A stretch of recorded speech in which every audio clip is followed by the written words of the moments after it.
Hello everyone and welcome back to the Beer Junkies. Today we are going to be brewing an American Cream Ale. Now this beer is a clean, highly attenuated, crisp, refreshing, drinkable beer.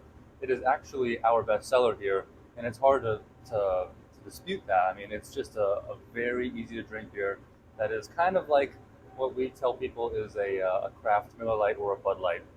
So the American Cream Ale has a little bit more character than the American Lager, but it is still very restrained. So it's going to still have a little bit more of that malt flavor, a little bit of hop character, but it's not going to be going overboard. So to do this, we use just a pail and a Pils malt. It's very easy grain bill. And we split those about 50-50, maybe a little bit more pale malt if you want a little bit more of that malty base. For the hops, we actually use a German noble hop. I love middle fruit hops. That will give it just a nice clean bitterness. You don't want to go above 20 IBUs for this one. And a slight spiciness that you can add if you want to do a little bit of last minute hop additions during the boil. The water profile for this beer is 50 parts per million of calcium, 75 parts per million of sulfate, 60 parts per million of chlorides, and 5 parts per million of sodium. So to do that, I'm mixing up my salts right now, and I am using calcium chloride and gypsum. So I am pre-mixing these to make sure they are all mixed well together and don't clump up when I add them into the mash. So in addition to the pale and Pils malt of this beer, I also add about 20% of the grain bill as flaked corn or maize, and that will add a slight corny flavor and then have a smoother mouthfeel for this beer. We also add about 20% of the grain bill in sugar to the boil. That will allow you to raise the alcohol percent of this beer while still making it light and crisp. So we are filling up our hot liquor tank right now, and we are getting the temperature we want. Once that gets to the level and temperature we want, we're going to start filling up our mash tun, and then we are going to mash in. So I will be back when it's time to mash in. We just got the hot liquor tank to the volume and temperature that we want, so now I am transferring it into our mash tun. So I am pulling from the bottom of the hot liquor tank through our pump and then pushing it up through here through our sparge. It is very quickly filling up. I will now add the salts and a little bit of acid to get that pH right where I want it. So one last stir.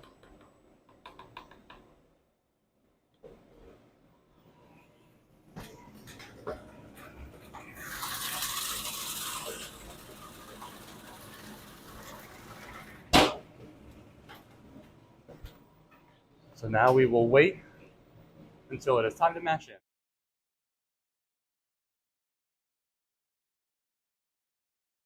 Well, we just mashed in, so now we are running our mash setup. We are pulling the wort from the bottom of the mash tun, pushing it through our pump into our Herms coil, going into the lower Herms and then coming out of the upper Herms, which is recirculating through our ring. We are holding it here at 152 degrees. We're going to hold it for 60 minutes. After 60 minutes, we're going to raise it to 168 degrees for mash out. We just finished mashing, so now we are going to mash out. We raised the temperature on the hot liquor tank up so we can raise the temperature of our mash to 168 degrees. But to do this, we are pulling our wort from the bottom of the mash tun. The same setup, pushing it through our Herms coil, but the water in the hot liquor tank is now about 176 degrees to raise that up. It is recirculating through our ring. So we will continue to do this until we reach 168 degrees, and then we will begin to sparge. We just reached mash out, so now we are sparging. So we are pulling the wort from the bottom of our mash tun, pushing it over to the boil kettle, filling up nice and efficiently. At the same time, we are pulling the water or sparge water out of the hot liquor tank, shooting it through our pump and up through our recirculation arm. We need to speed that up just a little bit because our green bed is getting a little dry. But once this is done, I will be back for the boil. We just finished the boil, so now we are running the whirlpool. We are pulling the wort from the bottom of the boil kettle, shoot it through the pump into the tangential input, So we are making that vortex that will pull all of the proteins, hops, and shrub to the center of that boil kettle. So when we knock out, we do not push that into the fermenter with it. We just finished a whirlpool, so now we're going through knockout. We are pulling the wort from the racking arm port on the boil kettle, pushing it through our pump, going over here through our heat exchanger. You can see the oxygen there. I can adjust it with this knob over here to get a little bit more. And then we go on down here to our fermenter. You see it bubbling away as we push out all the excess air that is in that fermenter. This is the yeast that we are going to use. It is White Labs California Ale 1, WLP001.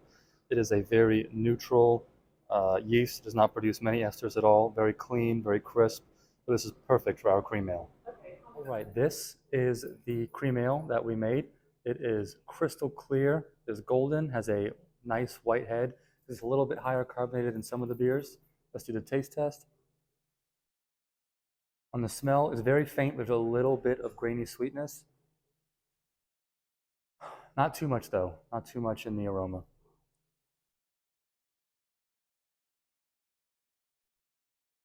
The taste is very clean. Again, a very slight maltiness, but not much at all. The bitterness is there's just enough to counteract that sweetness. But overall, just a very light, delicate, delicious, very drinkable beer. We're over the age of 21. We do not condone underage drinking. Please drink responsibly.